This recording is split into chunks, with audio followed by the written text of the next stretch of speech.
Well, this is actually a very old farm. It was established in 1920 by the Henry and Catherine Haller. So it's a heritage farm. It was originally a dairy farm, like so many of the farms in the valley, and it was much larger than it is now. In our earlier years, we became llama farmers, and we raised llamas for 16 years. And that's when we knew that we absolutely loved being outdoors and having this farming lifestyle in addition to our careers. I found this old farm on a fluke, actually. I found a little 2-line ad in the paper that said house, barn, so-and-so, 20 acres for rent. I was looking for something new to do because we decided not to have our llama herd anymore. And there was a meeting of the local lavender growers, and I got together with them, and I just thought, this sounds like so much fun. We thought that plants would be a more seasonal thing for us in terms of farming, which they are and they aren't, because our business just keeps evolving beyond the point of just growing the lavender. But lavender is really, really well suited to this farm. I do know the history. I wasn't involved. It was before my time, but I do know the history, and that is that a group of farmers and local visionaries and community people got together, and they were really concerned about the economy.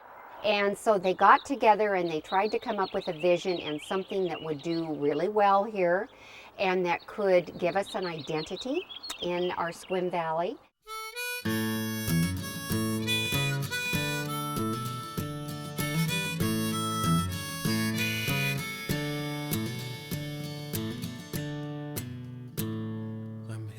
We grow on this farm probably 14 or 15 varieties of lavender, but our predominant crop is Grosso, which is also the predominant lavender variety that is grown in this valley.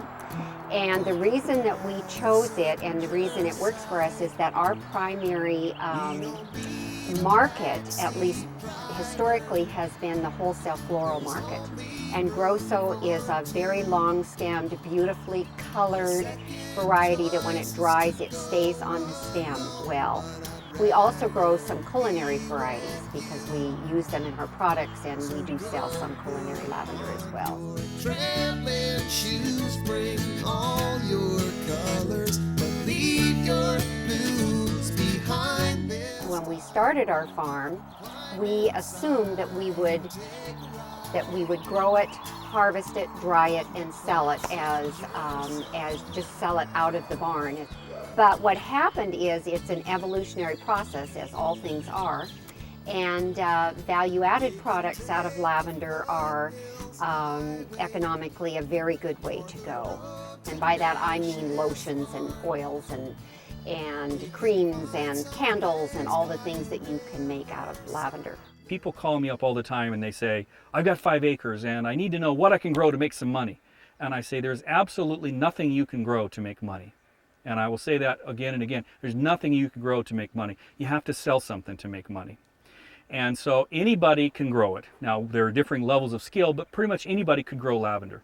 But not everybody can market and sell lavender the way that the Angels can. We're partnered in many ways, but at least 5 years with Gail Wicklein of Sequim Lavender Farm.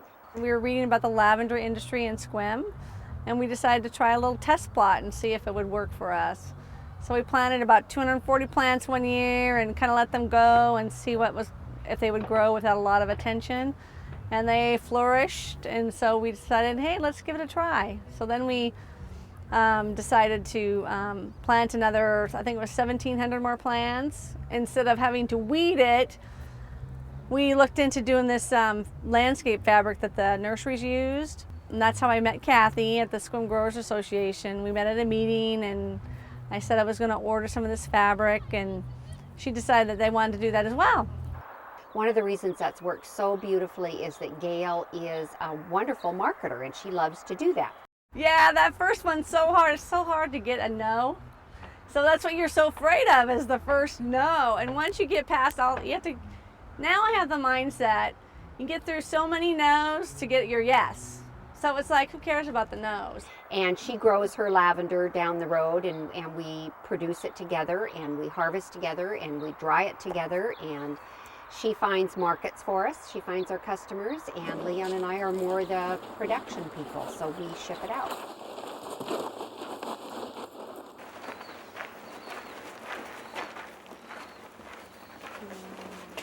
About 2.5 years ago, we entered into another partnership with 3 farms, one of whom is Gail, and we opened a store at the Pike Place Market. It was a good thing, so we decided to open a second store in Port Townsend, and that's been a good thing too. So what that means is, as naively as I thought I was only going to produce bundles and bud, I now have a whole line of lavender products. Now I say, can I send you a sample? And once they see our sample, they're like on it. Once they see how beautiful the bundles are that come from this area and how purple they are and how fragrant they are, they're blown away.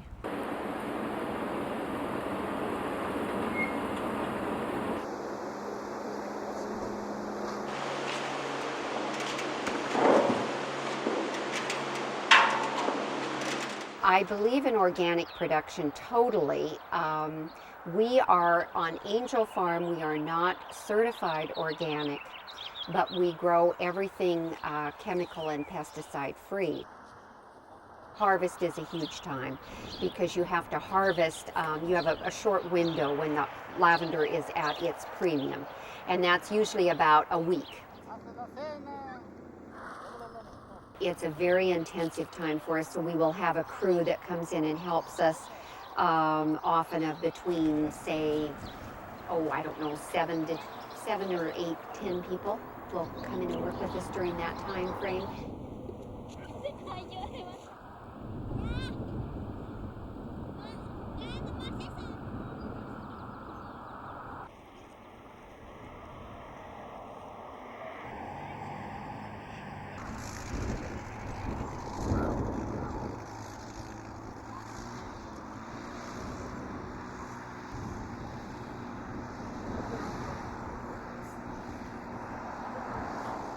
In this barn, we not only dry our lavender, which takes a significant amount of space in the barn, but we also have a production area.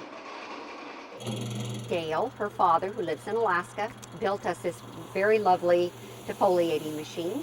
We work in there and we defoliate the lavender bud from the stem, or we can also use the same machine and clean the stems of the lavender for the lavender bouquets. We process bundles, we package them, we do all those good things. We ship out of this barn.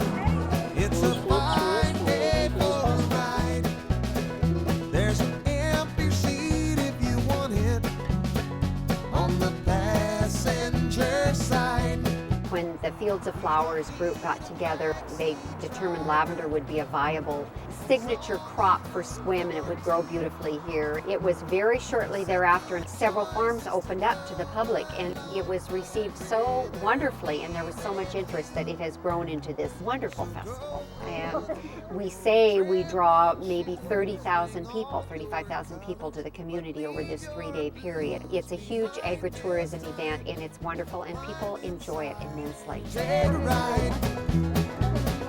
On the passenger side.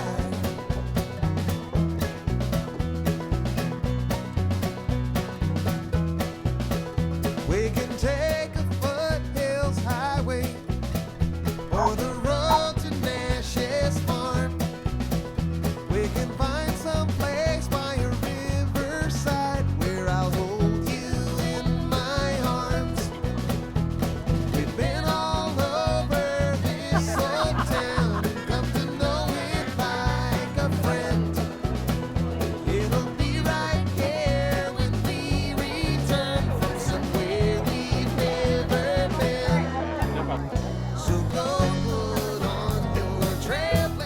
have been open to the public as one of the farms on tour.